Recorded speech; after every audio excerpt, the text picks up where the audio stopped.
Magluto tayo ng pang-dessert or merienda na ginataang bilo-bilo na pinadali pero masarap po siya.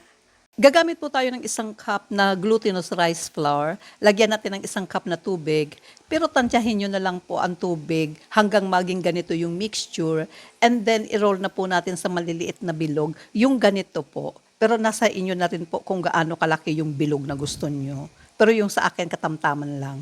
Gagamit din po tayo ng 2 niyog at pigain po natin sa 5 cups na tubig kasi kailangan natin ng madaming gata. Ito po yung cup na ginamit ko. Standard lang ang laki. Pakuluin na po natin ang gata at huwag tigilan sa paghalo para hindi kumurta.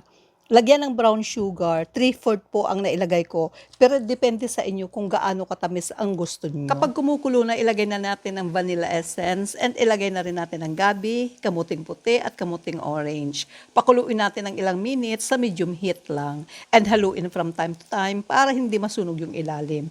Kapag half cook na ang kamote at gabi, ilagay na ang bilo-bilo, haluin para di magdikit-dikit.